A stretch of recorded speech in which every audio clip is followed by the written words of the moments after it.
We also have Maria joining us. Hello, Maria.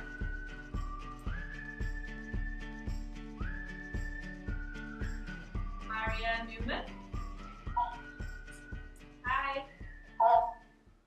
I think when you hear the term refugees, like you automatically think like helpless person, like needs help, like we attach like all these generalizations, but like a lot of these students actually want to stay in Syria and really think they can have a successful life, which is why they're taking this course.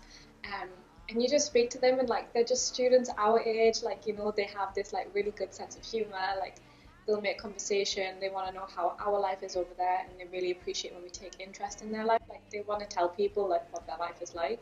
When I was creating this program online for these Syrian students a world away, every day, like I was doing kind of mundane tasks. I was plugging in questions that the IELP office would give me, and then I would just think like, oh my God, someone in Syria is going to use this to help improve their language skills, and how brave of them to kind of focus on their education. I don't really see them as refugees, like I just see them as like, I don't know, like my students, my friends, like we talk like every day on Messenger, I help them with their English, but like we slowly find out like you find out their personalities and things like that. So like now I don't see them as like Syrian refugees at all.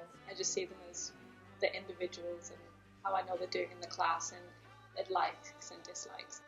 There are some things that they have told me about their lives that are very eye-opening and that you see on the news about refugees, but when you actually hear them tell you these stories like in person, like directly, they're seeing these bombings, they're seeing all these shellings, like in that sense it's like a kind of double-sided thing. I don't see them as refugees, I see them as my friends, but then there's like these hard-hitting stories where I'm like, wow, your situation is like I can't possibly begin to imagine what it must be like.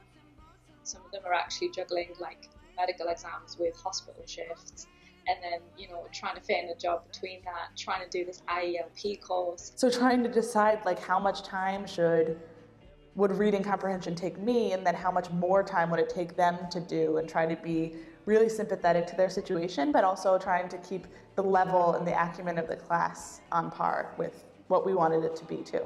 They're the future of Syria. They're the ones that are going to be rebuilding.